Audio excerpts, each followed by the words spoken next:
Yo, what is up folks, TG here, and today we're taking a look at Affinity in Timeless, a few new tools and a few exciting tools around the corner with Modern Horizons 3 as well. The big new addition from the big score, part of Outlaws of Thunder Junction, is Simulacrum Synthesizer.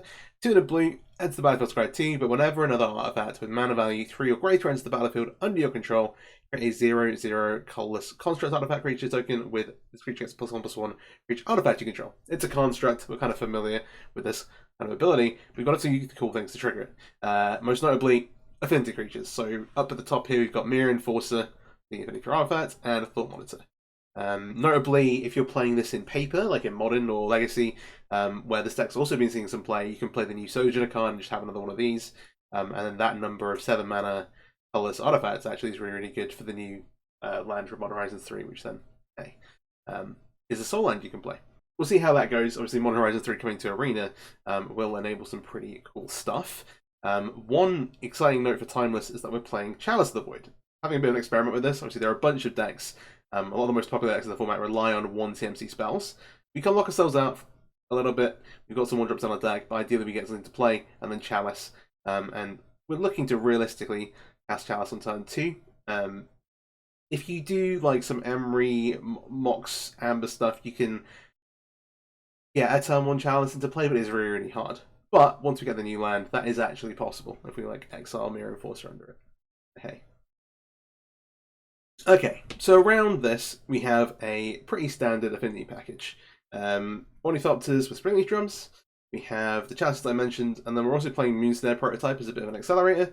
Again, ideally we want to be casting Simulacrum Synthesizer on turn 2, either off of a Springleaf Drum or off of a Moonsnare Prototype. No, but we can also put Chalice into play on 0. Like, obviously it counts for Affinity, it triggers Patrick Automaton, like that is totally fine as well. And so, hey, getting these online is super important. There's 1 Shadow Spear in here as well. We're not playing like we don't have Urza Saga, obviously, but just the amount of burn decks in the format, I think it's really important to have, and will win you those matchups if you draw it. And we have some ways to dig for it as well. So 2, we've got Patrick Automaton. It's, I guess, like Patchwork Affinity. We have a bunch of 0 mana artifacts to trigger this. Obviously, it's going to get bigger. It protects itself. It's got that Ward 2 on it. Just really, really solid. And then things start to get really interesting at 3 with the synthesizers. We then also have Nettle Cysts. There is no cranial plating on Arena. This is pretty good.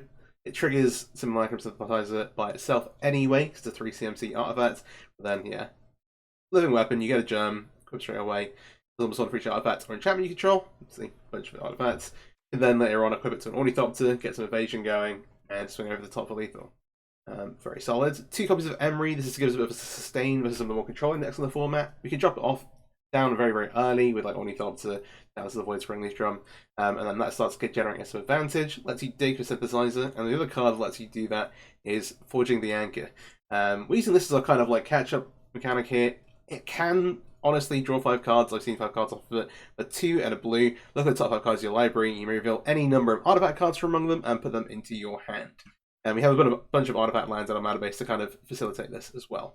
And basically, yeah, we're looking to put a bunch of artifacts into play, refill on artifacts, put a bunch more artifacts into play, and make huge constructs while we do it. That's the game plan. And then, yep, floating at the top, we've got 4 copies of Mirror Enforcer and 4 copies of Thought Monitor, probably the best card on the deck. We don't have Thoughtcast, which is why we're playing like Forging the Anchor, but these cards are all pretty great, as I mentioned, mana base has some artifacts in it as well. You've got 4 Silverbluff Bridge. This is a quick note that if you don't play Chalice of the Void, you can play Gigantha and cast it off of Silverbluff Bridge and Springleaf Drum. Chalice, because it is XX, that counts as 2 of the same mana cost and blocks you out of playing Gigantha. So, something to bear in mind there. So 4 Skybluff Bridge, 4 Dice Citadel, 2 Treasure Vault. So we've got 10 artifact lands, which you can find off of Forging the Anchor as well, which is kind of nice. And Inventor's Fair, bit of utility. Gains you a little bit of life, but mostly you're using it to tutor for an artifact you want. Normally that'll be like a Thought Monitor. Maybe it'll be a Shadow Spear if you need to get yourself out of a sticky situation. Fomori Vault is a new land. 3 tap, discard a card, look at the top X cards in your library, where X the number of artifacts you control. Put 1 into hand, rest on the bottom. Hey, if you're flooded and have mana late game, you can sink it into this and try and again find like one of your cool pieces.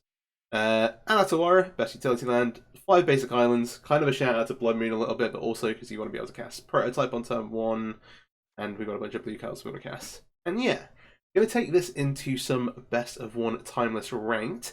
If you're not already, please do subscribe to the channel. I really appreciate it. I've also been streaming more on Twitch recently, over at twitch.tv/tr3btcg. So feel free to check out there if you want to ask me questions and stuff as well. It's a good place to do that. And yeah, let's get into some matches. Alright, first match here.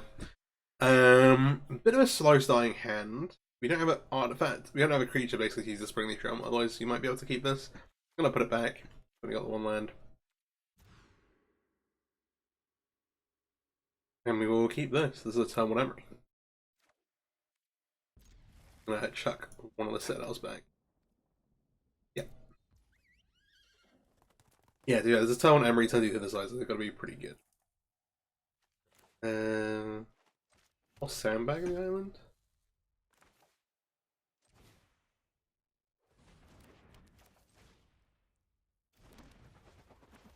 No companion here. Let's see what we hit. Cast or play? Cast. Okay, so we can't play lands off Emery. I should know that really. We haven't only top today. The nice thing is if they thought to use our synthesizer, we get to play it still. Which is pretty great.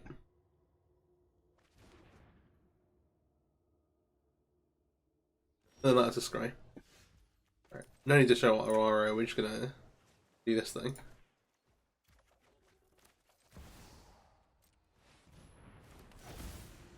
And then look to find something to trigger it. Okay, so Chalice is actually pretty interesting.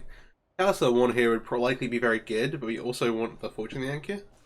I guess I leave Anchor on top and then we just draw the Chalice off of it. So, hey.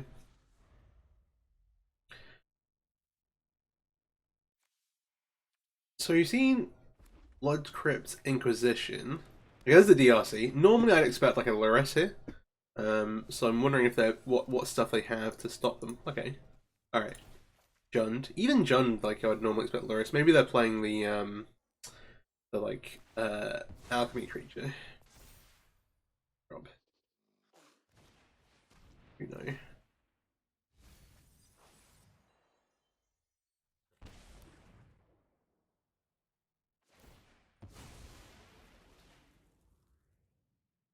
Bauble us, City Fortune Anchor. There's a draw some cards. Okay. We have an Ornithopter. In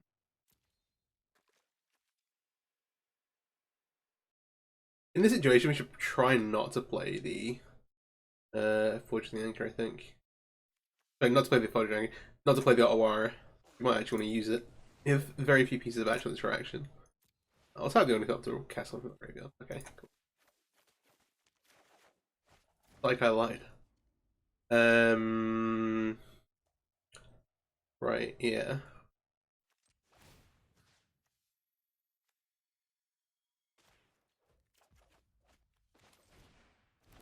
I'll say cast. You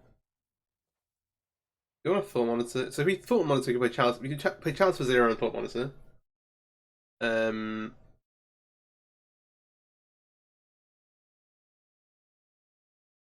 I think that's our best bet. We can wait till next turn. Yeah, there's nothing else really. This locks us out of more Ornithopters, but I think that's okay.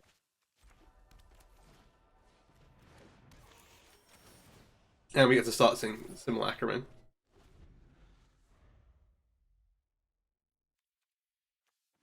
Seems good. Alright, let's see what they got. Oh, one other thing is that we're playing 4 Citadel and 2 Treasure Vault. Ooh, okay. They get like Dark Ritual and do some Breach stuff. They play. No, I think they just play the Foothills, right? Okay. Lightning Bolt for Emery's fine. Oh, they think Blood Moon. I guess Blood Moon means that you can't play. Alright. Yeah. Yeah. That was definitely like a play draw game. We'll go ahead and keep this.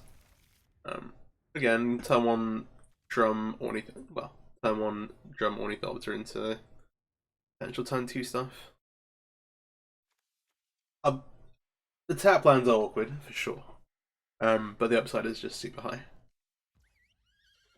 Oh yeah, I was talking about Dark Citadel. The reason we're playing for Dark Citadel 2 Treasure Vaults instead of the other way around is that Treasure Vault is like a liability. We just don't want to like randomly lose to having our lands blown up. There's a choice here to not play the Ornithopter potentially, but I'm going to play it now.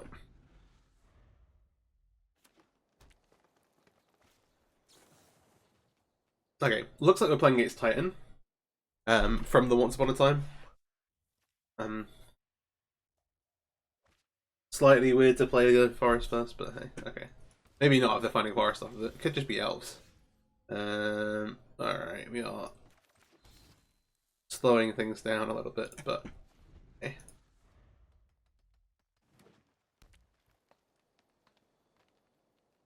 Yeah, if there's an untapped land, we could go like a Analysis to play. Alright. Elvish Archdruid is rough. We are definitely on a clock. So we have the option to go. I don't quite play the full monster, so we're going to play Analysis, and we have to hope that we can do enough with Analysis on an evasion creature to get us through this. We could do a drawing 1 more mana source. Never thought Monaco coming down, but elves can clock very, very quickly. There's a War Master. Elf off of that, and then they have 6 mana left here. Right now.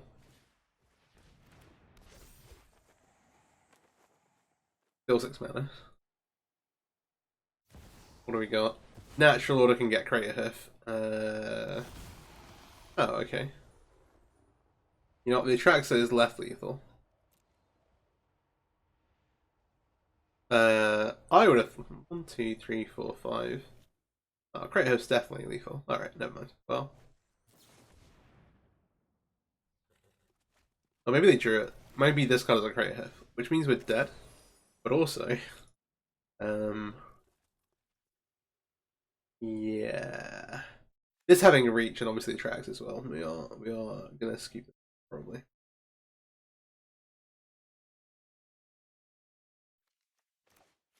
They can still like War Master activation with the Archdruid here. We're also all kinds of. I'm just gonna skip here. Let's go next game. Elves too fast, too strong. Yeah, it's a slow start from our side, and you can see the perils of not being super interactive there as well. We don't have a blue source, which is super tough. Opponents on the play as well. We have a turn 2 Chalice. They'll have 2 turns. I think I'm gonna have a look at this. This looks better. Just bomb the Inventor's Fair. There's a way we bomb net assist, but I think okay. I want to keep the 3rd land. I'm gonna do this and kind of bank on the forging the anchor. Uh-oh. Soul Sisters. That's super interesting. Super interesting. That's interesting. In that case, I'll play the Ornithopter now. So we don't give them random life. But hey. I've been thinking a decent amount about... Well, let's see what they're actually playing. Okay, that's a Revitalize. That's not a Soul Warden. Am I sure? Yeah, I think I still want to do this.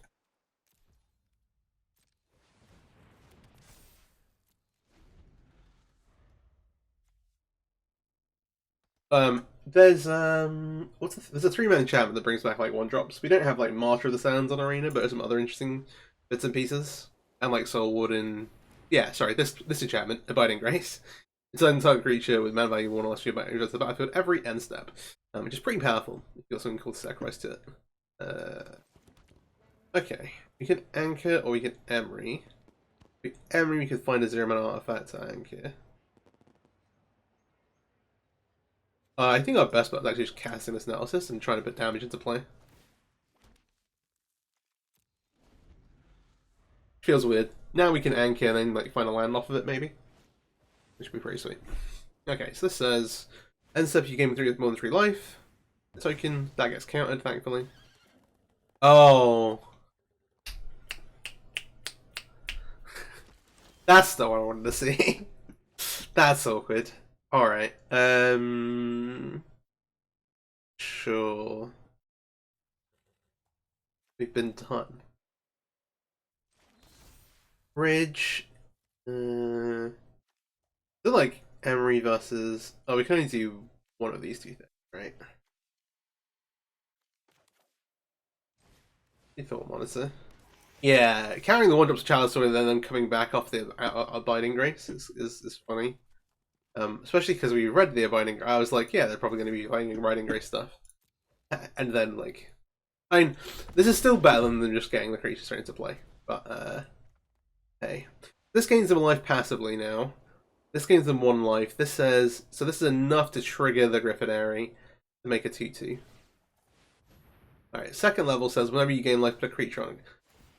Oh yeah. It's Walking Ballista and Timeless. I don't think it's on Arena, right? I think it got left off when the Kaladesh Remaster stuff happened. Okay. They somehow did not get a. They did gain some life. The Springleaf Drummers we're locked out of.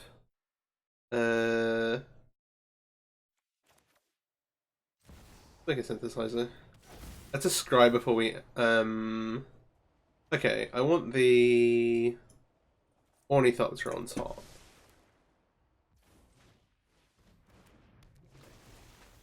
They might just cast a Wrath as well. That's also very possible.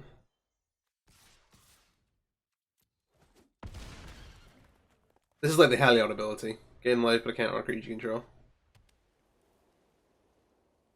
There is for sure a way to combo in the format, because I know there's a historic deck. There's like a historic Heliod deck as well, but yeah. They're using the gain 2 scry 2 mode. Gain that which was 1 instead, so they should gain 3, and if they tap this, they gain another 2. Oh, I see. So if they choose Life of Abiding Grace, this won't have triggered because it's both on end step. My bad. I should know better.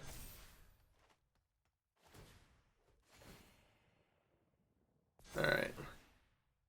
We are pod racing right now. They make a griffin, get to put thing here. Okay. Emery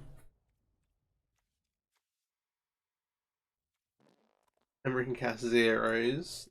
Let's go ahead and target the Ornithop. Cast this.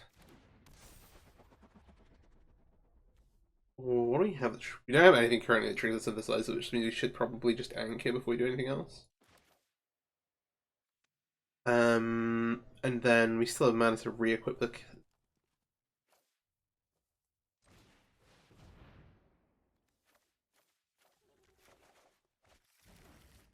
Okay.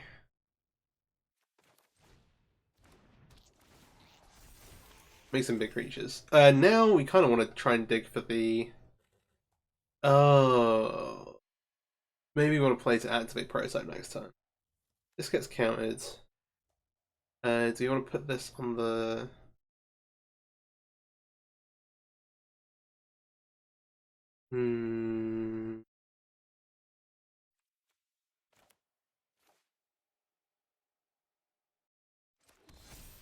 We can also just play the automaton. So this gets blocked by this. I want to try and get through the creatures and the air creatures, right? I want to equip to Ornithopter. Put it here. This is Paradox already. They're gonna block either way, right? They could also not block.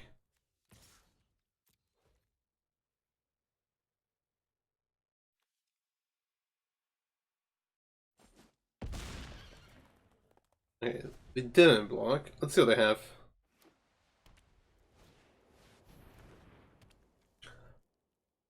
Note your life total. In your upkeep, draw a card of your. Oh yeah, okay. They're gonna gain 2 here, put a counter on something. So yeah, they can't trigger it again. So we get to use our grand plan to spin the counter.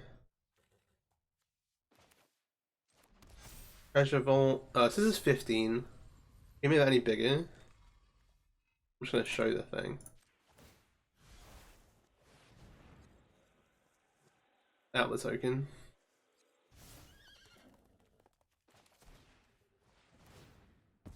Oh yeah. Alright, good talk. We can cast Chalice from Yard. 0.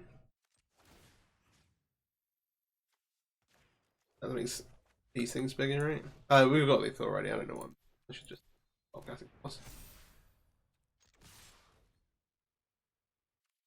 They bought the 13, they take this.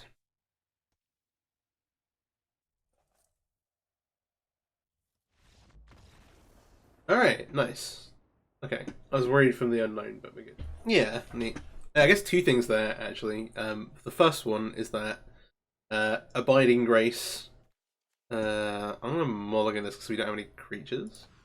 Abiding Grace, pretty cool. And if you decide to play Abiding Grace, you can play Chalice on 1 and then count your creatures and bring them back. Which is sweet. Yeah, I don't think that is. When I was looking at it, there wasn't quite enough stuff I wanted to do. See.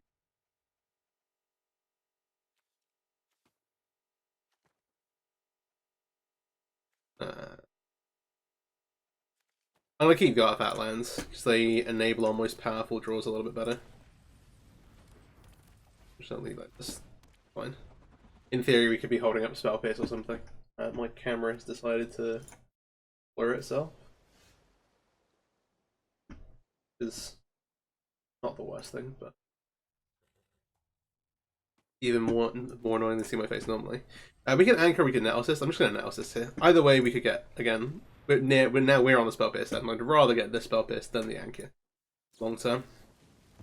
There we go.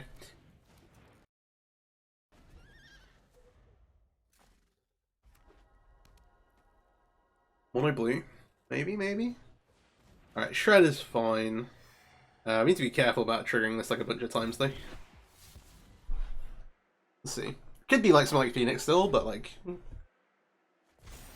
Nice. Alright, discarding Shredder, giving us no additional information. We crack the bauble. Yeah. Given Shredder, it makes sense that they're on Is It, and they're playing like fine.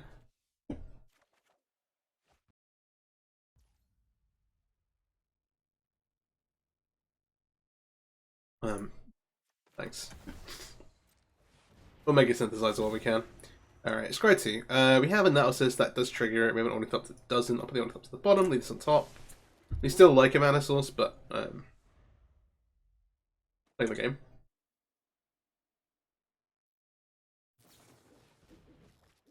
Brainstorm.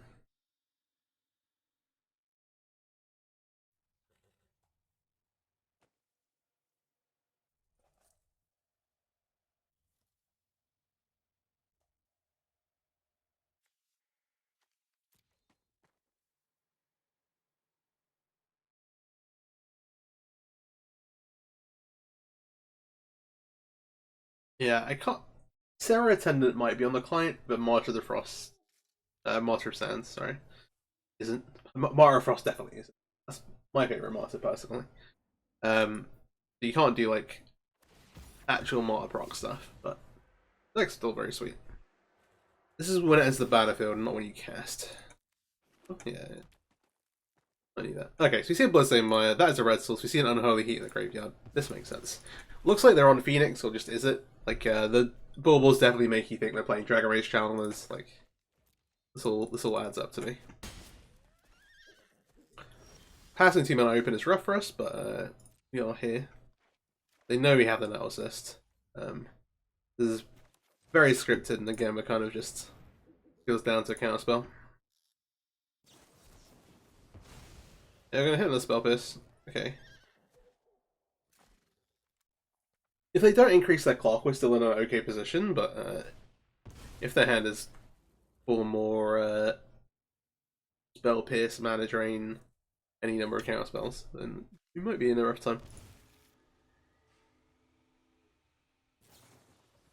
Ooh, Unholy Heat here is rough too.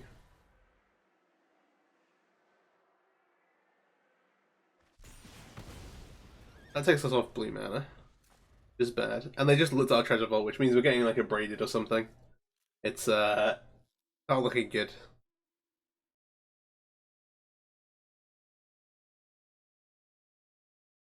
I'm ready for it.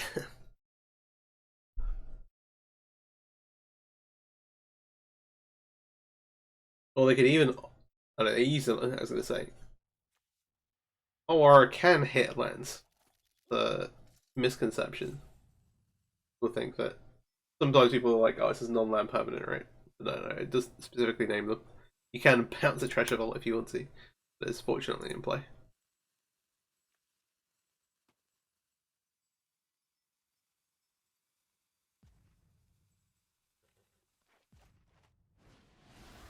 Alright, cruise for 1.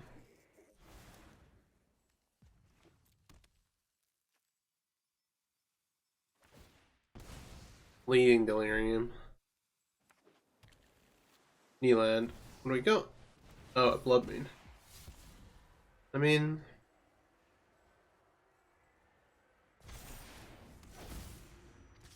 here's some basics. Note that these are still artifacts. Unfortunately, they don't have a blue mana.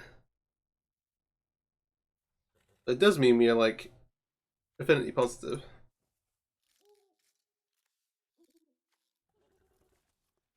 Yeah, it doesn't change like the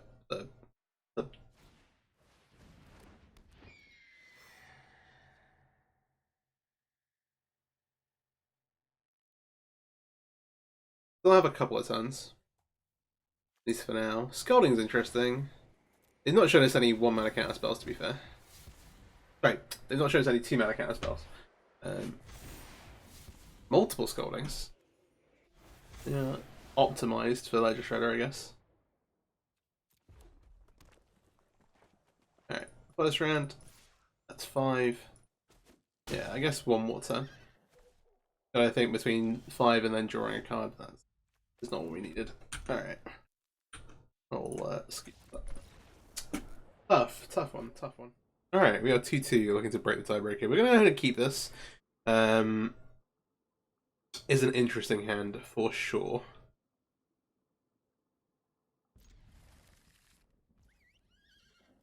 Am I certain? So we have a choice between Chalice on 1, Chalice on 2. The Chalice on Chalice on 0, Chalice on 1. Chalice on 0 lets us turn to the synthesizer. So we're gonna try for that. Doesn't involve me casting this for 0.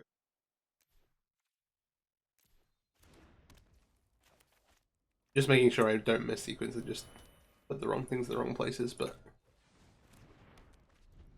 we'll roll with this. Name is Dreads and Taxes, which is a sick name. I'm just hoping they don't Thoughtseize us here. That's the aim. We have some good draws at least. Like, hey, that's a mountain. Alright, have it. Alright, we're actually pre-prepped for Blood Moon. It's okay. Oh, the Chalice on 0 getting value is great. Oh, we can now Chalice on 1 as well, but we want to make a synthesizer first. We'll tap our Chalice of the Void. It doesn't deactivate what it's tapped, is it? Not one of those artifacts. I'm going to put both these on the bottom, try and find an affinity creature.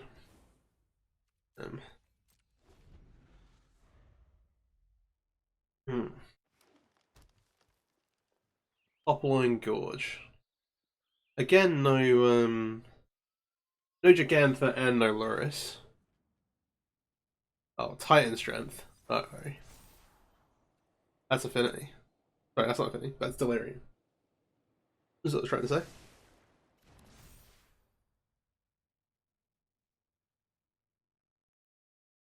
Way to make it bigger. This is a really strong start, but we might just keel over.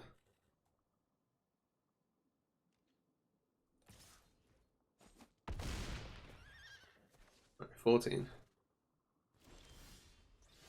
Okay, so that wasn't necessarily what we wanted. I'm gonna cast this on 1.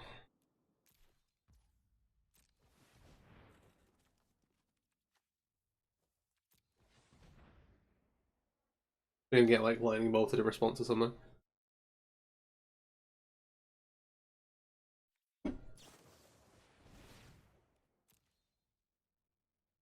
Yeah, there we go.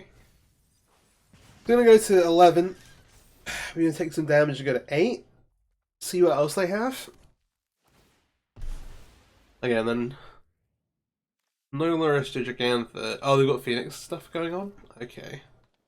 Interesting. Very interesting.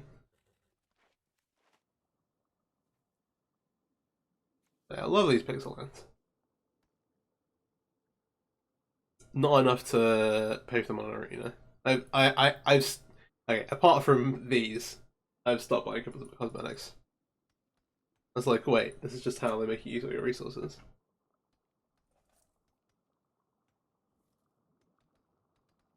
And because I don't end up, because I mostly play constructed and don't really, I don't do the like just draft a ton of every set. Oh yeah, become immense. Yep. Uh oh. Alright, sure. We had a reasonable number of draw steps here, but have drawn lands and stuff. I was like fairly confident, like, hey, we can scry 2 and get to something. We are all kinds of done. I will see you in the post-game wrap-up. Alright, we went 2 and 3 overall. Not that great. Had a couple of games where like a couple of draws didn't go our way. That last one feels kind of sad. Like, you know, we got a few scries there, a few draw steps, just hit lands. And if we hit gas, or even like yeah, we had a bunch of good hits and we didn't get there, which is fine. Like, the deck is a little fragile in some respects. Like, there are some hands there where, like, oh hey, if they kill the Ornithopter at the wrong time, or if we get Thoughtseize and lose our like 1 payout card, then that's rough. But I think overall, like, super strong. And the most important thing I think is that it's only getting better. With Modern Horizons 3 coming out, you've got Kappa Cannoneer, which is like an amazing addition to the deck, and another big creature to trigger Simulacrum Synthesizer, which then also gives you a bunch of like unblockable damage to push through. Very strong. The Ugin's Labyrinth. Yeah, Ugin's Labyrinth. For that one, you need 7 mana artifacts to get the most out of it. Oh, sorry, 7 mana colorless creatures. If we get the Sojourner, then I think we can. That becomes like a very real thing. But at the moment, maybe we'll see. That enables turn 1 Chalice on 1, which is super powerful, which you can't really do here. Chalice is kind of mid here, really. It's fine. But there are going to be matches where it's great, and especially like when you're on the draw, it gets like significantly worse. Be able to like, hey, cast it for free. We didn't really have any like real like automaton games. It enabling like Emery and stuff is like nice as well, but hey, there are a few other ways to build it. There'll also be some more cards. We don't even have. I was surprised we don't have Frogmite on the arena client. Like, yeah, we don't have that either.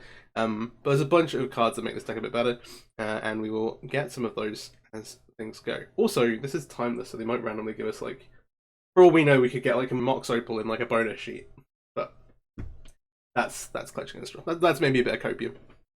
Anyway, deck's super fun. Would definitely recommend it if you have synthesizers. I've crafted these. I've committed, so I'm going to play them in all the formats I can do. And this deck is super fun. And yeah, hope you enjoyed the video. If you did, please do like, subscribe, share it around. And yeah, thanks for watching. Peace out.